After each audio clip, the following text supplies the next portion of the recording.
사랑하는 성도 여러분, 포근한 날씨 속에 봄 기운이 성큼 다가왔습니다. 긴 겨울이 지나고 따뜻한 햇살과 함께 새로운 시작을 준비하는 계절입니다. 그래서 봄 기운이 성큼 다가왔는데 이 전남도에서 산책 명소 4곳을 선정했는데 봄 기운을 느끼면서 걸어요.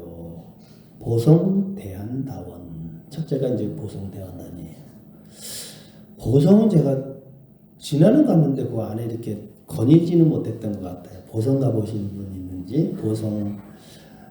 보성도 한번 언제 한번 가봐야 되겠어요. 보성.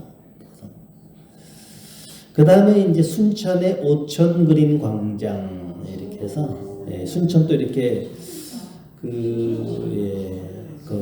순천에 오천그림 광장이라고 있대요. 여기 거기도 참 이렇게 걷기가 참 잘 돼 있고, 그리고 세 번째는 공의 미르마루길이다. 그래가지고 미르라는 게 이제 용이란 뜻이래요. 마루가 하늘. 그러니까 용이 이렇게 승천한 자리라 해가지고 거기가 아주 이렇게 계곡이나 뭐 이렇게 좀 그런 용의 흔적이 있었다 해가지고 이제 그런 길이 있나 봐요. 그런데 여기도 아주 참 좋다 그래요. 그래서 이곳을 선정했고, 장흥에 하늘빛 수목원, 튤립 축제가 있고 하니까 이렇게 4곳이 있다 그럽니다. 그래서 4곳을 선정했는데 우리가 또 여건이 되면 또 이렇게 한 번씩 나들이도 가고 또 그러면서 또 구경도 하고 그런 시간이 또 왔으면 좋겠어요. 이렇게 계절이 바뀌면 봄이 오는데 또 이 새로운 시작을 준비하는 계절, 봄이 왔잖아요. 봄이 오니까 뭔가 좀 이렇게 희망이 있는 것 같고 따뜻하니까 뭔가 새로움이 있고 참 좋아요.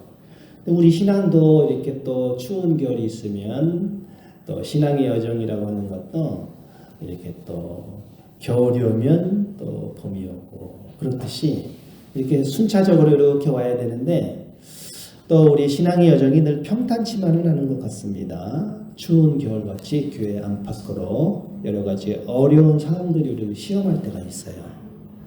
그런데 우리가 이렇게 여러 가지 참 어려운 상황들로 마음이 울적하고 그럴 때 언제까지나 또 주저앉을 수만은 없지요. 새봄을 맞이하듯이 교회 내에서 건강하고 따뜻한 공동체를 만들기 위해서 힘써야 될 때입니다. 또 우리 교회가 건강하고 더 따뜻한 교회가 되었으면 좋겠다, 그런 바람입니다. 오늘 말씀을 보면 예수님께서 공생애를 시작하시기 전에 예수님이 이제 공적인 생애, 공생애라 그럽니다. 예수님이 33살에 돌아가셨는데 3년 동안 공생애를 하셨어요. 그래서 30살에 이제 세례를 받으시면서 성령에게 이끌려 광야로 가셔서 40일 동안 금식하시면서 이제 시험을 받으셨죠. 예수님께서 이제 광야에서 시험을 받으신 거예요. 그래서 오늘 말씀이, 그래서 마귀는 이제 3가지 방식으로 시험을 했어요, 예수님을.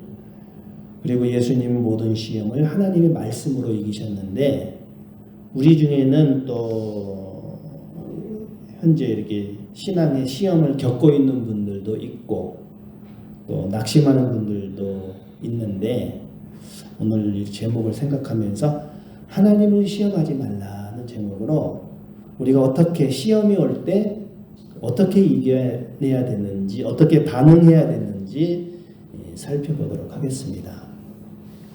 어떻게 반응을 해야 되는지. 첫 번째는 이제 떡의 시험이다. 떡의 시험. 떡의 시험이 있구나. 예수께서 성령의 충만함을 입어 요단강에서 돌아오사 광야에서 40일 동안 성령에게 이끌리시며 마귀에게 시험을 받으시더라. 이 모든 날에 아무것도 잡수시지 아니하시니 날수가 다함에 줄이신지라 그랬습니다. 예수님께서 이제 공적인 생애라 그랬죠. 아까 공생애라 그랬는데 공생애를 시작하시기 전에 성령의 충만함을 받았다. 성령의 충만함을 받았다는 것은 정말 온전히 충만한 상태예요. 성령의 충만함. 성령이 충만했는데 언제 이렇게 성령이 충만하셨느냐? 예수님께서 세례를 받으실 때 성령이 비둘기 같은 형체로 임하셨지요.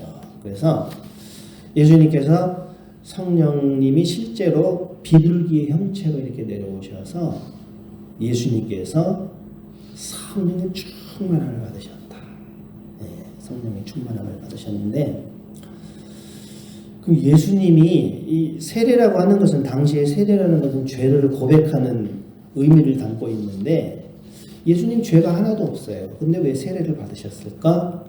그래서 이제 예수님께서 세례를 받으신 이유가 5가지긴, 첫째는 죄인들과 하나 되시기 위해서, 예수님은 죄인들의 자리에 서시고 죄인들과 동일한 모습으로 시작하심으로써 인류의 대표로서 사역을 시작하셨는데, 연합의 상징이에요. 죄인들과 하나 되시기 위해서 세례를 받으셨고, 두 번째는 모든 의를 이루시기 위해서 순종하신 거, 순종의 상징이에요. 예수님은 하나님의 뜻을 따르기 위해서 세례를 받으셨어요.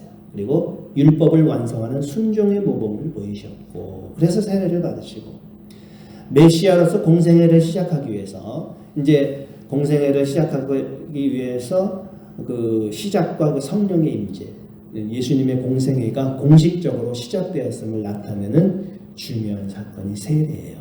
그리고 새 언약을 선포하시기 위해서, 신약 시대의 시작이죠. 예수님은 세례를 받으심으로써 구약의 율법적인 의식을 넘어서 새 언약의 시대를 여섰어요. 그래서 5번째, 우리의 본이 되시기 위해서 신자의 순종의 모범, 예수님은 세례를 받으심으로써 신자들에게 본을 보여주시고 우리가 마땅히 따라야 할 길을 가르쳐 주셨습니다. 그러니까 예수님께서 세례를 받으신 것은 죄의 그 회개의 세례인데 굳이 받으실 필요는 없으시지만, 그러나 받으신 이유가 이런 이유입니다. 죄인들과 하나 되기 위해서. 뭐 이렇게 해서 5가지. 그래서 이제 세례를 받으셨습니다. 그래서 이제 세례를 받아서 성령의 충만함을 입어서 이제 요단강에서 돌아와서 광야에서 40일 동안 성령에게 이끌리시며, 40일 동안 성령님에게 이끌리시며 마귀에게 시험을 받으셨다.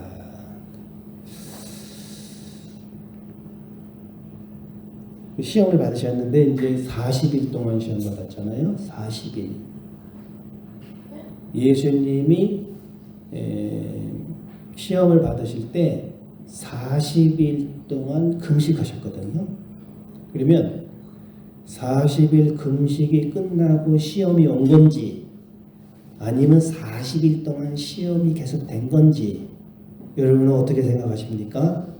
학자들의 견해는 이런 의견도 있고 저런 의견도 있지만, 예수님이 40일 동안 시험을 받으시다가 막바지 시험을, 강력한 시험을 3가지 받으셨다. 이제 그렇게 하는 거죠.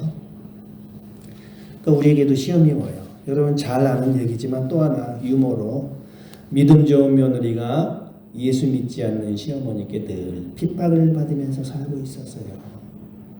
믿음이 좋은 며느리가 예수 믿지 않는 시어머니 때문에 핍박을 받으면서 살고 있었는데, 이 시어머니를 위해서 눈물의 기도를 다 이렇게 하면서 특별히 찬송가를 불러요. 이 며느리가 이 시어머니 구원하려고.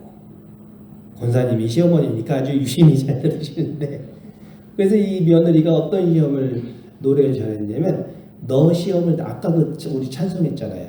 너 시험을 당해 죄짓지 말고 너 용기를 다해 곧 물리쳐라. 너 시험을 이겨 새 힘을 얻고 주 예수를 믿어 늘 승리하라. 이렇게 이제 늘 이렇게 이 찬송을 불렀는데, 어느 날 교회 식구들이 이 시어머니 전도해야 되잖아요. 예수님을 안 믿으니까. 그래서 전도하려고 이제 갔어요. 할머니, 예수님 믿으시고 교회 나오세요. 며느님께서 할머니를 위해서 눈물로 기도하고 계세요. 눈물로 기도하고 있으니까 나오라 그러니까 이 할머니가 뭐가 그냥 삐졌는지 그것다 왕래손 떠는 거예요. 나도 기도하러 갈 때 몰래 따라가 봤는데 그 시어미를 이겨버리자는 노래만 부릅니다. 시어미를.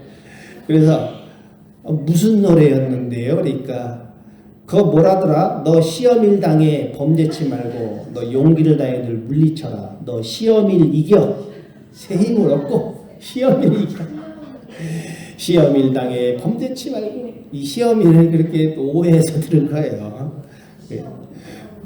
우리 영희 집사님은 안 그럽니다. 영희 집사님은 얼마나 그런데 아주 그런 얘기가 있죠. 예수님께서 40일 동안 시험을 받으셨대요. 40일 동안. 그래서 40일 동안 금식을 하셔서 아무것도 안 드셨어요. 얼마나 배가 고프시겠어요. 인간이 겪을 수 있는 최악의 상황에서 시험이 온 거예요. 그러니까 40일을 금식하시고 시험이 온 건지 40일 동안 계속 시험을 받으셨는지 여러분 40일 동안 시험을 받으신 거예요. 계속 시험이 왔는데 마지막에 이제 40일 끝나는 즈음에 이 최악의 상황에서 배고픈 틈을 타서 마귀가 나타난 거예요. 마귀가 이르되 내가 만일 하나님의 아들이거든 이 돌들에게 명하여 떡이 되게 하라. 떡이 되게. 이 떡이라는 말이 우리가 떡 먹을 때 그 떡을 생각하잖아요. 근데 이스라엘 지역에서 떡은 없어요. 거기는 이제 빵이잖아요. 빵인데 그러면 우리 한글 성경에는 이 떡이라고 번역을 했느냐? 이 처음에 성경을 번역할 때 그 성경 번역하던 시기에 우리나라에 그 뭐 조선시대 그쯤에 빵이 없어요. 우리나라에 빵이 없어. 밀가루로 이렇게 해가지고 먹는 음식이 하나도 없었어요. 그때는. 그러니까 이거를 번역할 때 떡이라고 번역한 거예요. 그러니까 어떻게 보면 빵의 의미가 있는 것이죠. 음식 뭐 그런 거죠. 그러니까 아무튼 빵이 됐든 떡이 됐든 내가 하나님의 아들이거든 이 돌을 가지고 빵이 되라고 말해보아라. 이렇게 딱 얼마나 배고팠어요. 예수님이 이거 다 하실 수 있어요. 그러면 다 하실 수 있는데 이 마귀가 그렇게 하는 거예요. 그러니까 마귀의 의도는 뭐냐면은 너 자신을 위해서 능력을 사용해라 이거예요. 네가 하나님의 아들이거든 세례 받을 때 그 소리가 났잖아요. 사랑하는 아들이다. 네가 하나님의 아들이거든 능력을 사용해봐라. 하나님의 아들로서 권위를 증명해봐라. 또 경제적으로 물질적으로 유혹이 올 때 예수님이 혹시 돌을 빵으로 만들면 이 기적을 통해서 사람들의 필요를 채워주면 그들은 예수님을 환영할 것이다. 왜 이렇게 자꾸 유혹을 하는 거예요? 예수님께서 마귀의 말을 들었다고 한다면 구원의 계획이 왜곡되고 십자가로 가는 길이 막힐 수도 있었던 위험한 시험이에요.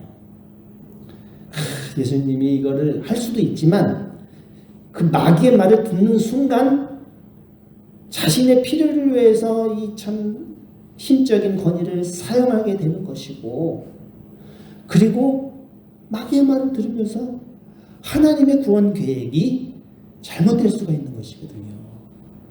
예수님께서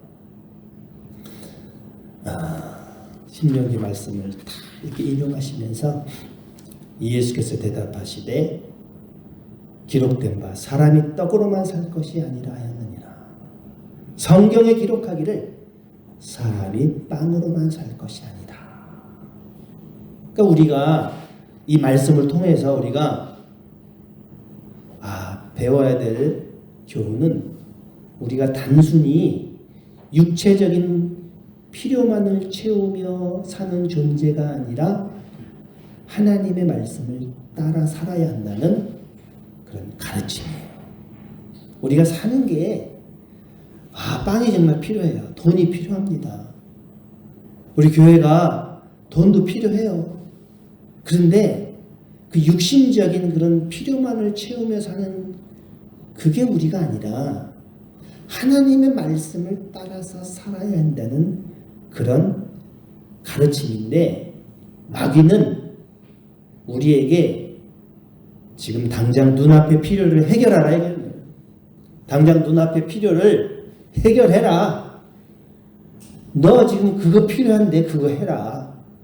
그러면서 속삭이는 거예요. 당장 눈앞에. 여러분 어떻게 이것을 이겨내야 될까요? 어떻게 그런 시험이 올 때 우리가 떡도 필요합니다. 빵도 필요해. 먹어야 살죠. 근데 그게 다가 아니에요. 사람은 음식으로만 사는 게 아니라 하나님을 신뢰하고 의지하는 것을 통해서 살아야 된다 이거죠. 그러니까 우리가 하나님을 신뢰하는 것이 더 중요하구나. 우리가 아무리 어려운 상황이 와도 하나님을 신뢰하고 의지하는 것을 통해 살아야 된다. 너가 지금 먹을 빵이 없느냐? 먹을 음식이 없느냐? 돈이 없느냐?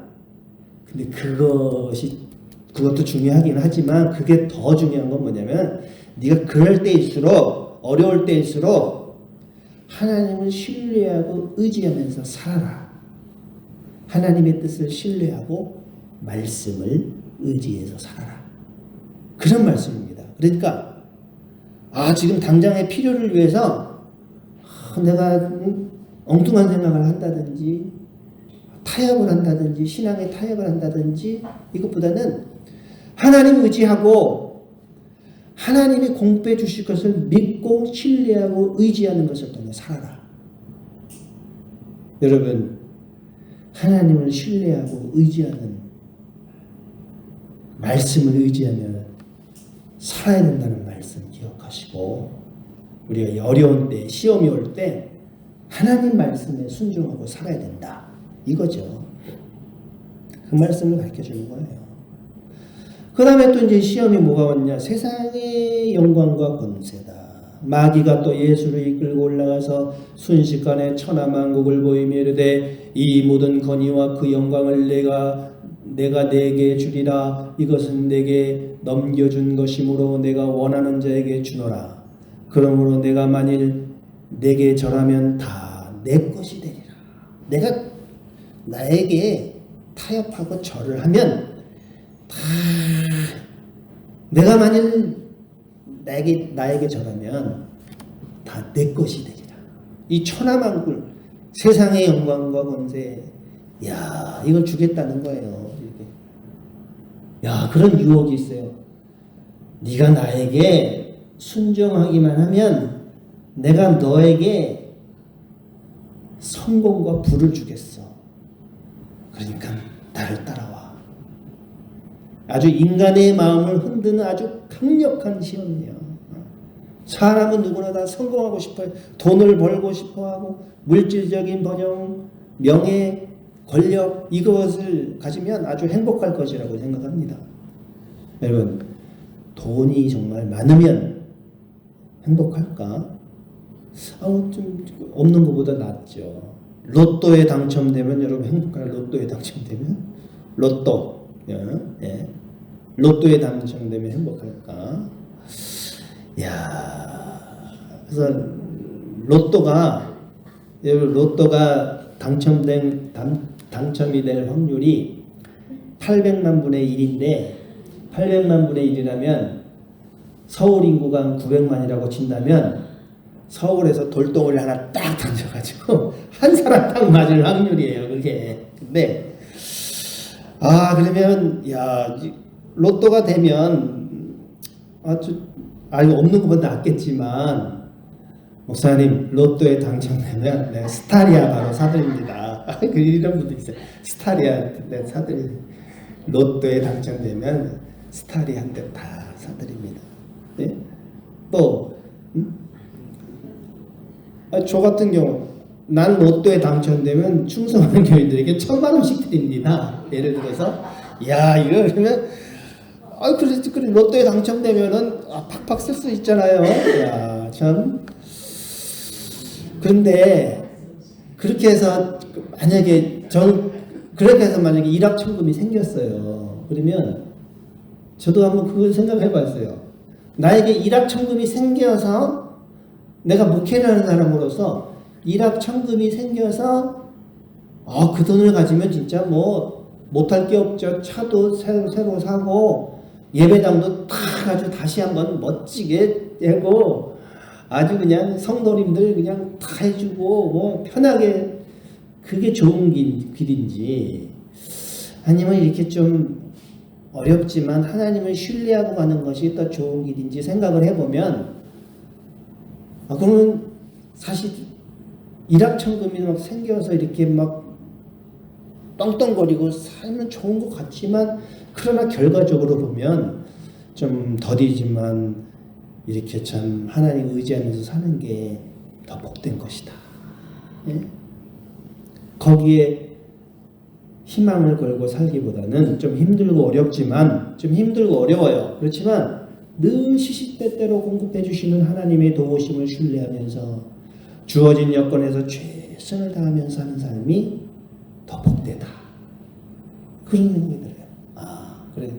좀 어렵지만 이렇게 하나님 의지하면서 서로 사랑을 나누면서 살아가는 것이 그것이 더 복된 삶이 아닌가. 여러분 한번 곰곰이 생각해 보세요. 여러분들에게 몇십억이 주어지면 당장 뭐가 쫙 펼쳐질 것 같지만 뭐 당장은 좋겠지만 그렇게 해서 사는 게 그게 정말 행복한 건지 좀 생각해 볼 필요가 있어요. 그래서 클로버 있잖아요. 그래서 내 입 찾으려고 새 입이잖아요. 원래 내 입 찾으려고 이렇게 해서 그래서 네잎 클로버의 꽃말은 행운이라는 뜻이에요. 행운을 찾아서 새잎 클로버의 꽃말은 행복이거든요. 그러니까 네잎을 찾으려고 새잎을 탁 잘라버리는 거예요.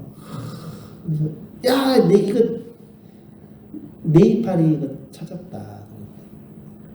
근데 결국에는 행복을 다 그냥 잘라버리고 행운을 찾기 위해서 가느니 우리가 참 일상의 삶에서 새잎 클로버가 참 많잖아요. 그 일상의 행복을 누리면서 사는 것이 더 행복하다는 것이죠. 예수님께서 딱 그 말씀하시는 거예요. 예수님께서 대답하여 이르시되 기록된 바 주 너희 하나님께 경배하고 다만 그를 섬기라 하였느니라. 그러니까 성도는 오직 하나님만 섬기며 살아가는 것이 그것이 복이다. 세상의 부와 성공이 아니라 하나님을 경외하는 것이 우리의 참된 축복임을 기억해야 합니다. 이게 성경이 가르치는 복된 삶이에요.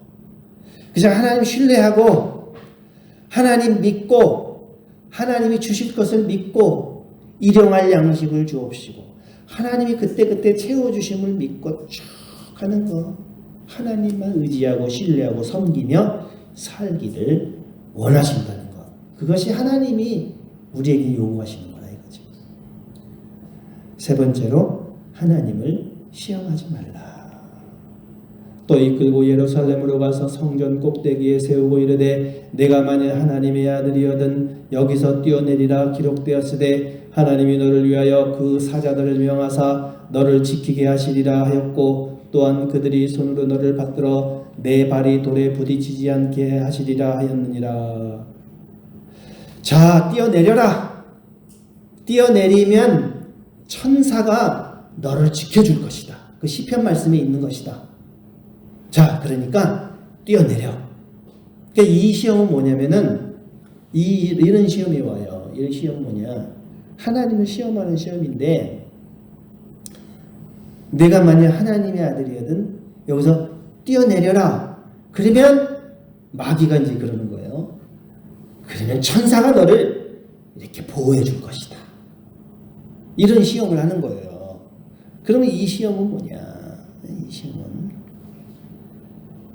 이 시험이라고 하는 것은 하나님을 신뢰하는 것이 아니라 하나님께서 우리를 보호하시는지 아닌지 확인해 보려고 하는 태도. 하나님을 의지하고 가야 되는데 하나님 믿고 가야 되는데 하나님이 우리를 보호하시는지 아닌지 이렇게 확인해 보려는 태도예요. 하나님을 시험하는 거예요. 여러분 우리 하나님이 항상 보호해 주신다 그랬는데 하나님이 지켜주신다고 했는데 그것을 믿어야 되는데 그걸 믿지 못하고 보호해 주실까? 날 지켜주실까? 날 망하게 하실까? 자꾸 이게 하나님 시험이에요. 예수께서 대답하여 이르시되 주 너희 하나님을 시험하지 말라 하셨느니라. 시험하지 말아라. 시험하지 말아라. 마귀가 모든 시험을 다한 후에 얼마 동안 떠나니라. 그러니까 예수님 사역하실 때 계속 마귀가 시험하거든요. 그러니까 다음 기회를 노리면서 잠시 동안 이제 떠났다 이거죠. 우리도 이런 시험이 와요. 이런 하나님을 시험할 때가 있어요. 우리가 어떻게 하나님을 시험하냐면, 하나님 제가 헌금을 많이 하면 사업을 번창해 해주셔야 합니다. 내가 헌금을 많이 하니까 사업도 잘 되고 뭐 아주 그냥 만사형통하고 이렇게 해주셔야 됩니다. 이거 하나님 시험하는 거예요. 헌금이라고 하는 것은 하나님 앞에 감사해서 하는 것이지, 내가 뭐 헌금을 했다고 해서 그걸 뭐 채워주고 그거 아니에요. 헌금은 하나님 앞에 그냥 감사해서 내가 드리는 거잖아요. 근데 뭐 헌금을 많이 하면 뭐가 잘 되고 뭐가 복을 받고 사업이 더 잘 될 것이다, 이런 거 하나님 시험하는 거예요. 내가 이 기도를 40일 동안 열심히 하면 하나님이 무조건 응답해 주실 것입니다. 40일을 기도하고 100일을 기도해도 하나님의 뜻이 아니면 하나님이 기다리라고 하면 기다리는 것이 무조건 응답해. 이것도 하나님 시험하는 거예요. 이것도 병원에 가지 않아도 하나님이 고쳐주실 거야. 그것도 잘못된 거. 어떤 사람은 기침을 그렇게 하는데 약을 안 먹어. 약을. 우리 서울에 그런 분이 있어요. 약을 안 먹어. 왜냐면 하나님 그 믿음 좋긴 한데 그래도 약을 먹어야지 이게 또 이렇게 치료가 되잖아요. 약도 하나님이 주신 것이다. 병원도 치료를 받아야 돼요. 병원도 치료를 받아야지.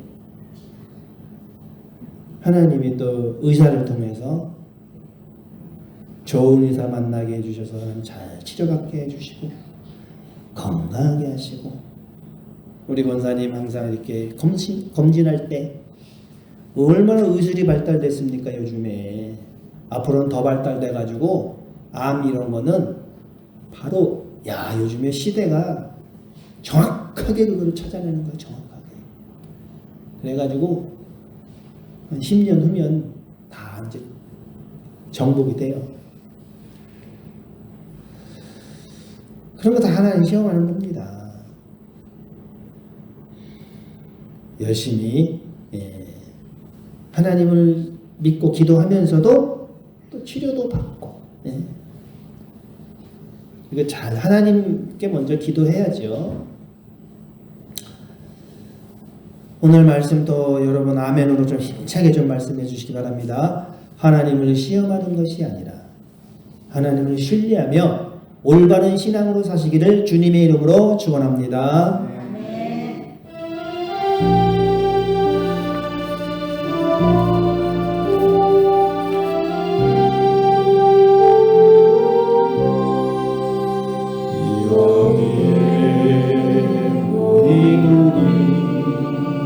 주의 은총 받으며 주께서 이 자리에 함께 계심을 하나라. 언제나